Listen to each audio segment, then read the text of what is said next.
तो पिछले वीडियो में हम लोगों ने जावास्क्रिप्ट डॉम मैनिपुलेशन के बेसिक थियरी पार्ट को कवर किया था एंड आज के इस वीडियो में हम उन्हीं कंसेप्ट्स का यूज़ करके एक मिनी गेम बनाने वाले हैं जो कि हमारा rock paper scissor game. I hope आपने इस गेम को कई बार खेला होगा एंड इसी गेम को हम कंप्यूटर के साथ खेलने वाले हैं एंड ये गेम फुल्ली फंक्शनल है। तो ये वीडियो काफ़ी ज़्यादा एक्साइटिंग होने वाला है एंड वीडियो शुरू करने से पहले लास्ट वीडियो पर इन लोगों का टॉप कमेंट था जिनका नाम है Priya, Abhi, Mohammad Hasnain, Usman Faiz, code with Aqsa and Asim. So thank you so much guys. And अगर आप इस वीडियो के अपलोड होने के बाद 10 आवर्स के अंदर इस वीडियो पर कमेंट करते हैं तो मैं आपको भी नेक्स्ट वीडियो में शाउट आउट दूंगा। तो अब बिना किसी देरी के अपने प्रोजेक्ट को स्टार्ट करते हैं।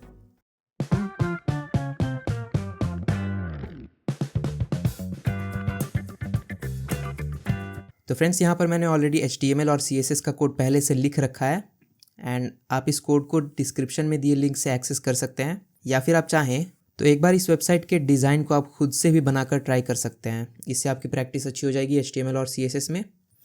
और मैं यही रिकमेंड करूँगा कि आप इसका HTML और CSS का कोड खुद से लिखें। एंड इस वीडियो में हम सिर्फ इस गेम के लॉजिकल पार्ट यानी जावास्क्रिप्ट वाले पार्ट पर ही बात करने वाले हैं।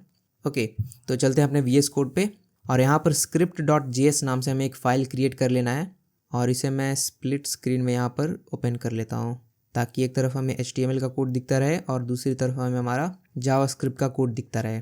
तो सबसे पहले आते हैं अपने गेम पे। यहाँ अगर हम देखें तो ये सिर्फ हमारे गेम का एक डिज़ाइन है, यानी कि यहाँ पर कोई भी बटन वर्क नहीं करेगा। आप किसी भी बटन पर क्लिक करें कुछ भी आपको अपडेट होता हुआ नहीं दिखेगा।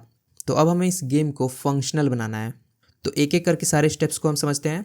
अब यहाँ पर हम सारी चीज़ों को ऑब्जर्व करते हैं कि हमें करना क्या होगा। तो सबसे पहले तो हमें कंप्यूटर को ये कहना होगा कि रॉक पेपर सीजर में से कोई एक चीज़ चूज़ करो और यहाँ पर हमें इन दोनों के स्कोर्स को अपडेट करना होगा, यानी कंप्यूटर के स्कोर को एंड यूज़र के स्कोर को। तो सबसे पहला काम हम यही कर लेते हैं कि हम यहाँ पर दो वेरिएबल्स क्रिएट कर लेते हैं। इन्हें नाम दे देते हैं let computer score equal to 0 और let user score equal to 0। अब मैंने यहाँ पर ये क्यों किया? क्योंकि मैंने ये दो वेरिएबल्स क्रिएट कर लिए एंड यहाँ पर इस गेम में जो भी जीतेगा मैं उसके स्कोर को 1 से ऐड कर दूंगा। यानी कि फॉर एग्जांपल अगर कंप्यूटर जीतता है तो कंप्यूटर स्कोर जो वेरिएबल है जिसमें 0 स्टोर है उसमें मैं कर दूंगा +1, तो कंप्यूटर का स्कोर हो जाएगा 1 और किसी तरीके से ये स्कोर मैं यहाँ पर प्रिंट करा दूंगा। सिमिलरली अगर यूज़र जीतता है तो उसका स्कोर मैं यहाँ पर प्रिंट करा दूंगा। ओके, तो मैं कुछ ये लॉजिक यूज़ करने वाला हूँ और यहाँ पर आपको ये नहीं सोचना कि कौन जीतेगा, कैसे जीतेगा, उसका लॉजिक क्या होने वाला है, उन सब के बारे में हम धीरे धीरे डिस्कस करेंगे। अभी के लिए बस आप इतना समझिए कि हमें दो वेरिएबल्स चाहिए होंगे। तो उन वेरिएबल्स को हमने यहाँ पर क्रिएट कर लिया। इसके बाद लास्ट वीडियो में हमने डॉम मैनिपुलेशन को पढ़ा था, यानी कि हमने ये पढ़ा था कि हम कैसे HTML एलिमेंट्स को जावास्क्रिप्ट के थ्रू एक्सेस कर सकते हैं। तो अब वो काम कर लेते हैं, यानी कि जिन जिन चीज़ों को हमें चेंज करना है जावास्क्रिप्ट के थ्रू उन चीज़ों को पहले हम एक्सेस कर लेते हैं। जैसे हमें यहाँ पर इस computer score end user score को अपडेट करना है। ओके, इसीलिए तो हमने ये दो वेरिएबल्स क्रिएट किए थे। तो अगर हमें इन दोनों को अपडेट करना है तो इसे एक बार जावास्क्रिप्ट में एक्सेस कर लेते हैं। ओके, तो हम इन्हें एक्सेस कैसे करेंगे? तो हमने दो तरीका सीखा था। एक गेट एलिमेंट वाला तरीका, यानी कि gate element by ID, gate element by class name, gate element by tag name, और दूसरा तरीका हमने सीखा था क्वेरी सिलेक्टर्स का। अब यहाँ पर सवाल आता है कि हमें आखिर क्या यूज़ करना है, gate element by class name या फिर क्वेरी सिलेक्टर्स का? तो इसका आंसर ये है कि हमें यहाँ पर क्वेरी सिलेक्टर का यूज़ करना है। क्यों? क्योंकि जो gate element by class name या गेट एलिमेंट बाय ID या gate element by tag name, ये तीनों चीज़ें हैं, इनके थ्रू हम HTML एलिमेंट्स को एक्सेस तो कर लेंगे लेकिन उनमें चेंज नहीं कर पाएंगे। तो यहाँ पर हम पहले एलिमेंट्स को सिलेक्ट कर लेते हैं। तो सबसे पहले हम कॉन्स्ट लिखेंगे। कॉन्स्ट में मैं एक वेरिएबल क्रिएट कर लेता हूँ कंप्यूटर स्कोर स्पैन, क्योंकि कंप्यूटर स्कोर नाम से एक वेरिएबल ऑलरेडी क्रिएटेड था इसलिए मैं इसे कंप्यूटर स्कोर स्पैन नाम दे देता हूँ। क्योंकि यहाँ पर HTML में जो हमारा कंप्यूटर का स्कोर है वो एक स्पैन टैग में है, तो बस इसलिए मैंने एक बस नाम दिया है। ओके, इसके अंदर इस स्पैन को मैं स्टोर कराने वाला हूँ। इसे आप ध्यान से देख लीजिए। इसका जो क्लास है मैंने दिया है कंप्यूटर स्कोर। तो इसे हम कैसे एक्सेस करेंगे यहाँ पर? तो हम सिंपली लिखेंगे डॉक्यूमेंट डॉट क्वेरी सिलेक्टर और इसके अंदर हम डॉट इस क्लास का नाम लिख देंगे जो कि है कंप्यूटर स्कोर। तो इसे हमने कुछ ऐसे एक्सेस कर लिया, यानी कि यहाँ पर हमने इस वाले स्कोर को एक्सेस कर लिया, मतलब आगे चल के हम इसे चेंज कर सकते हैं। सिमिलरली हम इसे एक्सेस कर लेते हैं। तो इसके लिए भी हम सेम कोड लिखेंगे, यानी कॉन्स्ट और यहाँ पर मैं यूज़र स्कोर नाम से वेरिएबल क्रिएट कर लेता हूँ। Const user score span equal to document dot query selector, और इसके अंदर मैं इस वाले स्पैन को एक्सेस करना चाहता हूँ, तो इसे मैंने क्लास दिया है यूज़र स्कोर। तो यहाँ पर यूज़र स्पेस स्कोर लिख देते हैं। और यहाँ पर आपको एक चीज़ का ध्यान रखना है, सेम चीज़ आपको यहाँ पर लिखना है, मतलब यहाँ पर कोई कैमल केस फॉलो नहीं करना है। यानी अगर आपने यहाँ पर कैमल केस फॉलो किया है HTML में, तब तो आप यहाँ पर वो फॉलो करेंगे, तो इस चीज़ को आपको ध्यान में रखना है। बाकी जगह पे आप कैमल केसेस का यूज़ करेंगे। तो ये एक छोटा सा चीज़ था जो मैंने आपको बता दिया। इसके बाद जो हमारा नेक्स्ट एलिमेंट जिसे हम एक्सेस करेंगे वो है ये वाला, मतलब यहाँ पर क्वेश्चन मार्क है, और हम चाहते हैं कि जैसे ही हम यहाँ पर कुछ सिलेक्ट करें वैसे यहाँ पर कंप्यूटर का चॉइस भी हमें दिख जाए। तो इसके लिए हम क्या करते हैं, यहाँ पर हम कॉन्स्ट के थ्रू एक वेरिएबल बना लेते हैं कंप्यूटर चॉइस बटन। तो कंप्यूटर चॉइस बटन नाम से मैंने वेरिएबल बना लिया, और हमें इस वाले क्वेश्चन मार्क वाले चीज़ को एक्सेस करना है। तो इस पूरे बटन को यानी मुझे एक्सेस करना होगा, और इस बटन को मैंने देखा जाए तो 2 क्लास दिया है, एक चॉइस बटन और एक कंप्यूटर चॉइस बटन। तो चॉइस बटन मैंने 3 और बटन्स को दिए हैं, तो मैं इसका यूज़ नहीं करूँगा। तो मैं यहाँ पर लिखूँगा डॉक्यूमेंट डॉट क्वेरी सिलेक्टर, और इसके अंदर डॉट लगा के कंप्यूटर चॉइस बटन। तो मैंने इसे भी एक्सेस कर लिया। तो यहाँ पर कुल 3 चीज़ों को हमने एक्सेस कर लिया, एक ये और ये कंप्यूटर चॉइस बटन। इसी के साथ हम इन 3 बटन्स को भी एक्सेस कर लेते हैं। अब इन तीनों को क्योंकि यूज़र इन तीनों में से किस बटन पर क्लिक कर रहा है हम उसे भी ट्रैक करने वाले हैं। यानी कि जैसे अगर यूज़र इस वाले बटन पर क्लिक करता है तो उसके थ्रू हमें पता चलेगा कि यूज़र ने पेपर सिलेक्ट किया। ओके, इसलिए हम इन 3 बटन्स को भी एक्सेस करेंगे, और इन 3 बटन्स को मैं एक ही वेरिएबल में स्टोर कराऊंगा। तो मैं कॉन्स्ट के थ्रू एक वेरिएबल क्रिएट कर लेता हूँ यूज़र चॉइस बटन, और यहाँ पर मैं document dot query selector all का यूज़ करने वाला हूँ, क्योंकि यहाँ पर 3 बटन्स हैं और मुझे तीनों को एक्सेस करना है, इसलिए मैंने यहाँ पर क्वेरी सिलेक्टर ऑल का यूज़ किया, और इसमें मैं यूज़र चॉइस बटन को एक्सेस करूँगा।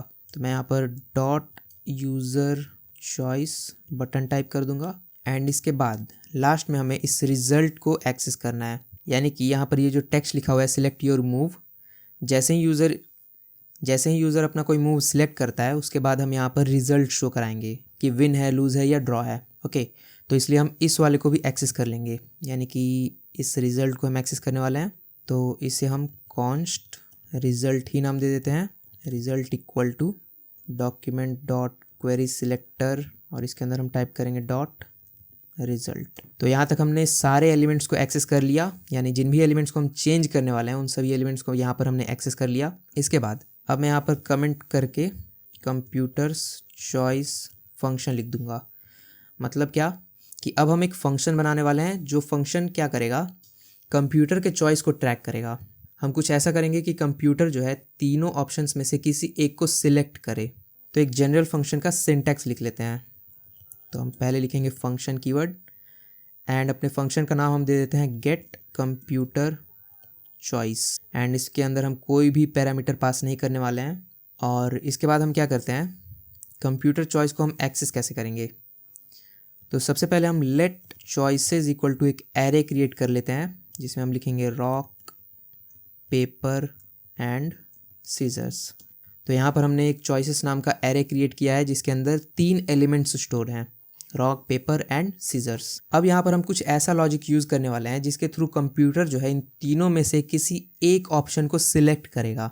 अब इस लॉजिक पर थोड़ा सा डिस्कशन करते हैं। तो यहाँ अगर हम देखें तो ये एक एरे है, यानी कि एरे का अपना एक इंडेक्स होगा। तो अगर इंडेक्स के साथ हम कुछ गेम खेलें तो हम इन तीनों में से किसी ऑप्शन को सिलेक्ट कर सकते हैं। जैसे कि अगर हम कंप्यूटर से बोलें कि 0 से लेकर 2 तक किसी भी नंबर को सिलेक्ट करो, और वो एक नंबर सिलेक्ट करता है जैसे 2, तो हम यहाँ पर देखेंगे कि सेकंड इंडेक्स पे कौन है, यानी 0 1 2, तो ये है तो हम इसे रिटर्न करेंगे। अगर कंप्यूटर चुनता है 0 तो हम इसे रिटर्न करेंगे, अगर कंप्यूटर चुनता है 1 तो हम इसे रिटर्न करेंगे। यानी कि कुल मिलाकर यहाँ पर कुछ ऐसा है कि हमें कंप्यूटर को एक नंबर सिलेक्ट करने के लिए बोलना है, एंड नंबर का एक फिक्स्ड रेंज है, यानी कि नंबर सिर्फ 0 1 या 2 में से ही कोई एक हो सकता है। तो वो काम कैसे करेंगे, तो यहाँ पर मैंने आपको जावास्क्रिप्ट का एक नोट्स दिया था। अगर आप इस नोट्स में जाएं, मैथ ऑब्जेक्ट में काफ़ी सारे मेथड्स मिलेंगे। अब इन्हीं मेथड में आपको यहाँ पर एक मैथ डॉट रैंडम दिख रहा होगा। ये मेथड क्या करता है, हमें 0 से 1 के बीच कोई भी रैंडम नंबर रिटर्न करता है। तो हम इस मेथड का यूज़ करने वाले हैं। यानी कि अगर हम अपने जावास्क्रिप्ट कोड में कुछ ऐसा लिखते हैं कि मैथ डॉट रैंडम, और उससे पहले मैं क्या करता हूँ, एक बार इसे प्रैक्टिकली दिखा देता हूँ। यानी कि कंसोल डॉट लॉग अगर मैं करता हूँ मैथ डॉट रैंडम, तो एक बार देखते हैं कि इसका रिजल्ट क्या आता है। और यहाँ पर आपको इंस्पेक्ट ऑप्शन में जाके कंसोल विंडो ओपन कर लेना है। तो यहाँ अगर आप देखें तो यहाँ पर आपको एक नंबर दिख रहा होगा जो कि 0.6039 एंड सो ऑन। अगर मैं इस पेज को रिफ्रेश करता हूँ तो ये जो नंबर है ये चेंज हो जाएगा, और ये जो नंबर है ये हमेशा 0 एंड 1 के बीच में ही रहेगा। यानी कि ये ऑलवेज डेसिमल पॉइंट्स में रहेगा, और जितने भी बार इस पेज को आप रिफ्रेश करेंगे आपको उतनी बार एक अलग नंबर शो होके आएगा। ओके, तो हम इस फंक्शन का यूज़ करने वाले हैं। अब अगर मैं इस नंबर को 3 से मल्टीप्लाई कर देता हूँ तो इसका रिजल्ट कहाँ से कहाँ तक आ सकता है, एक बार इसे इमेजिन करिए। तो 3 से मल्टीप्लाई करने के बाद हमें 0 पॉइंट समथिंग से लेके 2 पॉइंट समथिंग तक के नंबर्स देखने को मिलेंगे। ओके, क्योंकि अगर यहाँ पर मैक्सिमम नंबर जैसे 9 आता है तो इस नंबर को 3 से मल्टीप्लाई करने पे हमें 27 देखने को मिलेगा, या मैक्सिमम केस भी अगर इमेजिन करें तो 27, 28, 29 से ज़्यादा तो नंबर नहीं आ सकता। यानी कि यहाँ पर जो भी रैंडम नंबर आए अगर हम उसे 3 से मल्टीप्लाई करते हैं तो उसका रेंज जो है वो 0 से लेके 2 पॉइंट समथिंग तक वेरी कर सकता है। इतना आपको समझ में आ गया। और अगर हम उस पॉइंट वाले डिजिट को हटा दें तो हमें क्या नंबर मिलेगा, यानी 0 से लेके 2 तक के नंबर्स हमें रैंडमली मिलेंगे। आई होप आपको समझ में आ रहा होगा कि मैं क्या कहना चाहता हूँ। तो यहाँ पर हमने एक रैंडम नंबर जनरेट किया 0 से लेके 1 के बीच में कोई भी, और उसे हमने 3 से मल्टीप्लाई कर दिया। तो 0 से लेके 2 पॉइंट समथिंग तक हमें कोई भी नंबर मिल सकता है। ऐसे प्रैक्टिकली दिखा भी देता हूँ। यहाँ पर ये जो हमने मैथ डॉट रैंडम को प्रिंट कराया था इसमें मैं अगर 3 मल्टीप्लाई कर देता हूँ और जब हम इस पेज को रिफ्रेश करेंगे तो हमें 0 पॉइंट समथिंग में नंबर्स दिख रहे हैं, फिर हमें 1 पॉइंट समथिंग में भी नंबर्स दिखेंगे, फिर 2 पॉइंट समथिंग में भी नंबर दिखेंगे, लेकिन 2 पॉइंट समथिंग से ज़्यादा नहीं होगा। यानी कि 3 के रेंज में नहीं जाएगा ये नंबर। एंड यहाँ पर अगर हम इस पॉइंट के बाद के डिजिट को रिमूव कर देते हैं तो हमें 0 से लेकर 2 तक के नंबर्स मिल जाएंगे जो कि हम चाहते थे।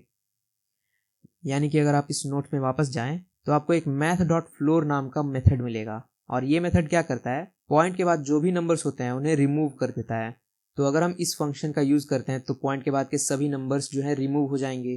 तो इस लॉजिक को एक बार अप्लाई करके देखते हैं। तो सबसे पहले मैं क्या करूँगा, यहाँ पर let random number equal to लिखूँगा मैथ डॉट रैंडम। ये हमें एक रैंडम नंबर जनरेट करेगा 0 से लेके 1 के बीच।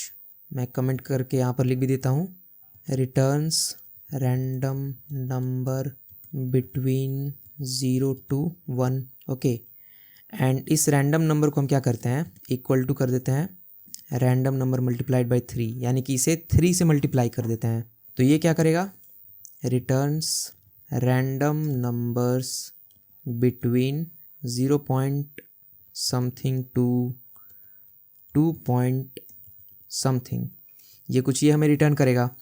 एंड अगर हम इस समथिंग वाले पार्ट, ये जो समथिंग वाला पार्ट है एक्चुअली यहाँ पर बहुत सारे नंबर लिखे हो सकते हैं, तो अगर हम इन पॉइंट वाले नंबर को रिमूव कर देते हैं तो हमारा डिज़ायर रिजल्ट हमें मिल जाएगा।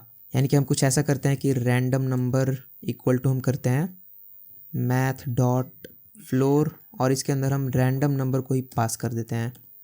तो यहाँ पर क्या होगा, पॉइंट के बाद के सभी नंबर्स रिमूव हो जाएंगे।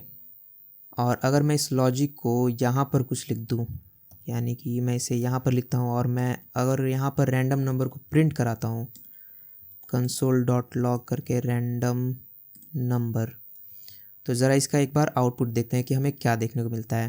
तो जब भी हम इस पेज को रिटर्न करेंगे तो यहाँ पर आपको नंबर दिख रहा होगा, ये 2 है, फिर 0 1 0 1 2, ऐसे नंबर्स आपको देखने को मिलेंगे। यानी कि इतना करते ही हमने क्या किया, कंप्यूटर से 0 से लेकर 2 तक के बीच कोई भी एक रैंडम नंबर सिलेक्ट करवा लिया।